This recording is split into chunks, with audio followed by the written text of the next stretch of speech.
যে কোনো নিরামিষ দিনে গরম গরম ভাতের সাথে পনিরের এই আইটেমটা যদি থাকে তাহলে আশা করি আর কিছুই লাগবে না। তবে শুধু ভাতই নয়, রুটি পরোটা সব কিছুর সঙ্গেই কিন্তু পনিরের এই আইটেমটা দারুণ লাগে।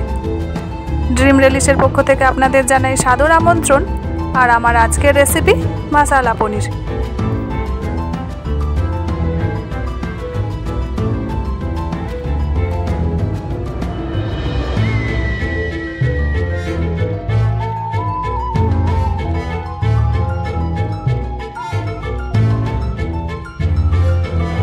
মশলা পনিরের জন্য প্রথমে একটা মশলা করে নেব। সেই জন্য একটা কড়াইতে প্রথমেই নিয়ে নিচ্ছি কতগুলো এলাচ, একটা দারচিনি, কয়েকটা লবঙ্গ, আর দিয়ে দিলাম একটা স্টার ফুল, আর দিচ্ছি অল্প একটু জয়িত্রী, আর 1 চামচ মতন গোলমরিচ। এবার সবকটা মশলা 1 মিনিট মতন ফ্রাই করে নেব। আর 1 মিনিট ফ্রাই করে একটা পাত্রের মধ্যে ঢেলে নিচ্ছি। আর যখন ঠান্ডা হয়ে যাবে তখন এর একটা পাউডার করে নেব। তবে মশলাটা কিন্তু এখনো হয়নি, এখানে আরেকটু উপকরণ লাগবে। সেই জন্য কড়াইতে 2 চামচ মতন সর্ষের তেল দিয়ে দিচ্ছি। আর তেলটা যখন গরম হয়ে যাবে তখন এখানে দিয়ে দিচ্ছি কয়েকটা কাজু বাদাম। আর কাজুটা যখন এইভাবে লাল লাল করে ভাজা হয়ে যাবে তখন যে মশলাটা আগে করে রেখেছিলাম সেই মশলার মধ্যে কাজুটা রেখে দেব। আর সমস্ত কিছু একসঙ্গে গুঁড়ো করে নেব। পনির মশলার জন্য এখানে 300 গ্রাম পনির নিয়ে নিয়েছি। এবারে পনিরটাকে ছোট ছোট টুকরো করে কেটে নেব।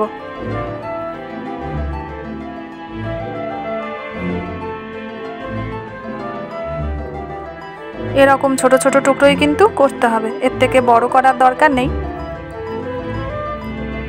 আর পনিরটা কাটা হয়ে গেলে তুলে নিচ্ছি একটা পাত্রের মধ্যে।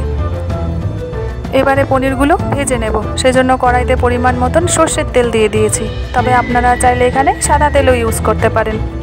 আর তেলটা যখন গরম হয়ে যাবে তখন কেটে রাখা পনিরগুলো দিয়ে ভেজে নিচ্ছি। তবে এখানে পনিরটা কিন্তু খুব বেশি ভাজা যাবে না, হালকা একটু লাল হয়ে গেলেই পনিরগুলো তুলে নিতে হবে। তবে পনিরগুলো যেন নরম থাকে সেজন্য একটা পাত্রের মধ্যে জল নিয়ে নিয়েছি। আর 1/2 চামচ নুন দিয়ে জলের সাথে ভালো করে মিশিয়ে নিচ্ছি। নুনটা জলের সাথে ভালো করে মিশে গেলে ভেজে রাখা পনিরগুলো কড়াই থেকে তুলে দিয়ে দেব জলের মধ্যে। এতে কিন্তু পনিরগুলো খুবই নরম থাকবে।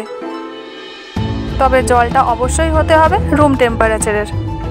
এবারে ফাইনালি পনিরের গ্রেভিটা বানিয়ে নেব। সেই জন্য পনির ভাজা তেলের মধ্যে দিয়ে দিচ্ছি 1/2 চামচ গোটা জিরে আর 1/2 চামচ মৌরি।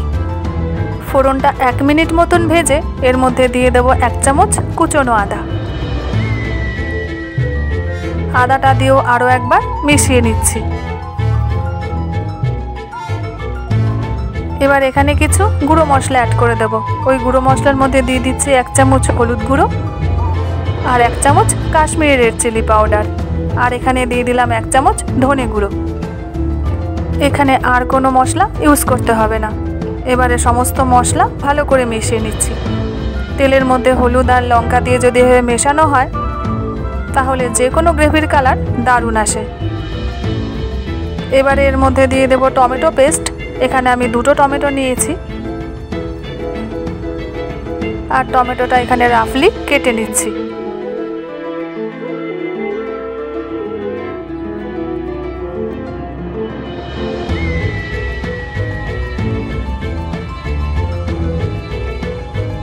এরপর সমস্ত টমেটো নিয়ে নিচ্ছি একটা মিক্সিং জারের মধ্যে আর একটা পেস্ট তৈরি করে নিচ্ছি।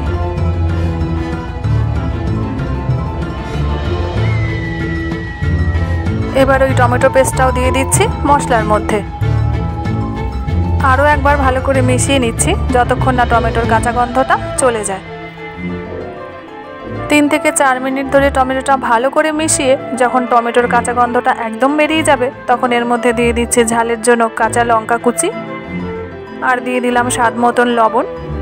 স্বাদটা ব্যালেন্স করার জন্য দিয়ে দিলাম 1 চামচ চিনি আর দিয়ে দিচ্ছি কিছুটা টক দই। এবার আরও একবার সমস্ত উপকরণ ভালো করে মিশিয়ে নিচ্ছি।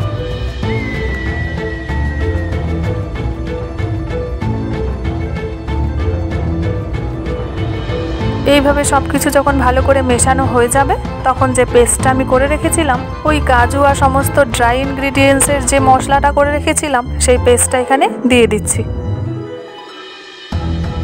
আর পেস্টটা দিয়ে ভালো করে মিশিয়ে নিচ্ছি।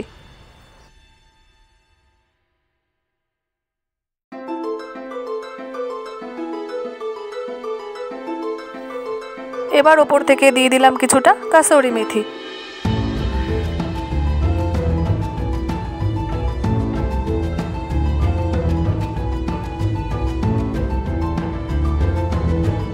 কাসুরি মেথি দিয়ে ভালো করে মেশানোর পর যখন তেলটা ছেড়ে আসবে তখন এর মধ্যে দিয়ে দিচ্ছি পরিমাণ মতন জল।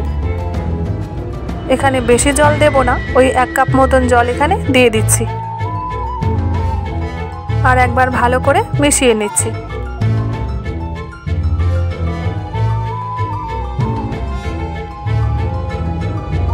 এরপরে যখন ঝোলটা এভাবে ফুটে উঠবে তখন এর মধ্যে ভেজে রাখা পনিরগুলো দিয়ে দেব।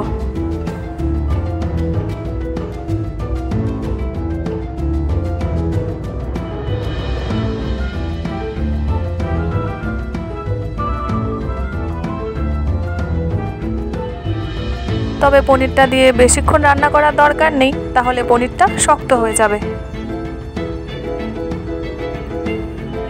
ওই 2 থেকে 3 মিনিট রান্না করে নিলেই পনির মশলা রেডি হয়ে যাবে। তবে পরিবেশনের আগে ওপর থেকে দিয়ে দিচ্ছি কিছুটা ধনেপাতা কুচি।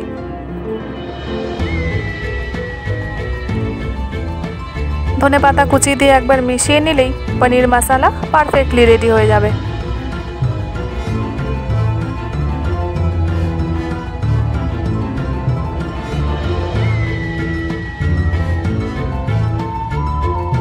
পনির তো আপনারা অনেকেই বাড়িতে অনেকভাবে রান্না করেন, তবে একবার এইভাবে রান্না করার অনুরোধ রইল। আশা করি আপনাদের পুরো ভিডিওটা নিশ্চয়ই ভালো লেগেছে, আর ভালো লাগলে আমাকে কমেন্টে জানাতে ভুলবেন না। আবার দেখা হবে আপনাদের সাথে নতুন কোনো ভিডিও নিয়ে, নতুন একটা এপিসোডে।